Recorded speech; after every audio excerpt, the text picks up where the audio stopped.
Praise the lord. దేవుని నామానికి స్తోత్రాలు. ప్రభు మనకి ఈ రోజు ఇస్తున్నటువంటి వాగ్దానం యెషయా 53:5. నేను పొందిన దెబ్బల ద్వారా మీకు స్వస్థత. హల్లెలూయా. దేవుడు ఈరోజు చెప్తూ ఉన్నాడు మనకి, మనము ఎప్పుడైతే దేవునిపై విశ్వాసంతో ఉంటామో ఆయన తప్పక మనల్ని స్వస్థపరిచే దేవుడుగా ఉంటున్నాడు.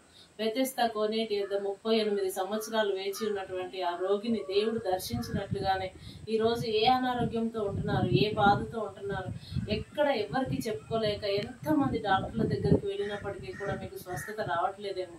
అయితే దేవుడు ఈ రోజు పిలుస్తూ ఉన్నాడు, రండి నా దగ్గరికి, నేను మిమ్మల్ని స్వస్థపరిచే దేవుడునని చెప్తూ ఉన్నాడు. కాబట్టి ఆ రోజు 12 సంవత్సరాలు రక్తస్రావంతో ఉన్న ఆ స్త్రీ కూడా దేవుడు ఎన్ని హాస్పిటల్స్ కి వెళ్ళినప్పటికీ కూడా ఆమెకి ఏ మాత్రం స్వస్థత రాలేదు. కానీ దేవుని పాదాల యొద్దకు ఎప్పుడైతే వచ్చిందో ఆమెకి స్వస్థత కలిగినట్టుగా చూస్తున్నాం. కాబట్టి ఈ రోజు దేవుని సన్నిధిలో మనకు ప్రభు ఇచ్చినటువంటి వాగ్దానం నెరవేర్చబడాలని ప్రార్థన చేసుకుందాం.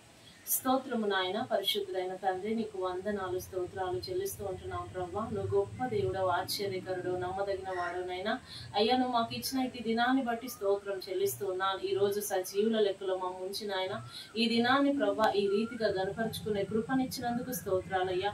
అవును నాయన, ఈ రోజు మాకు వాగ్దానం ఇచ్చి ఉన్న యెషయా 53:5 ద్వారా నాయన నేను పొందిన దెబ్బల ద్వారా మీకు స్వస్థత అన్నావు నాయన. దయచేసి ప్రభా ఈ రోజు ఎంతమంది బిడ్డలు అనారోగ్యంతో ఉంటున్నారు నాయన, దయచేసి ప్రతి ఒక్కరిని ప్రార్థిస్తూ ఉన్న హాస్పిటల్స్ లో నాయన, ఐసీలో, కోమాలు, వెంటిలేటర్స్ లో ఉంటున్న బిడ్డలను దర్శించండి అయ్యా.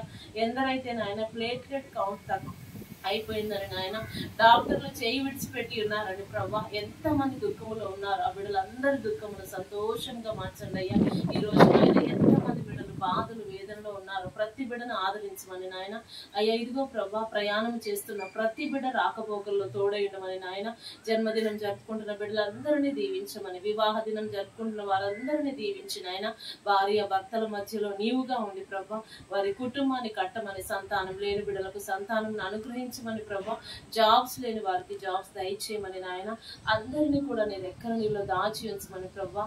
అయ్యా ఇదిగో నాయన, సమస్తము నీ చేతులకు అప్పగిస్తూ యేసు పరిశుద్ధ నామములో అడిగి పొందుకొని నామ ప్రియ పరలోకపు తండ్రి, ఆమేన్.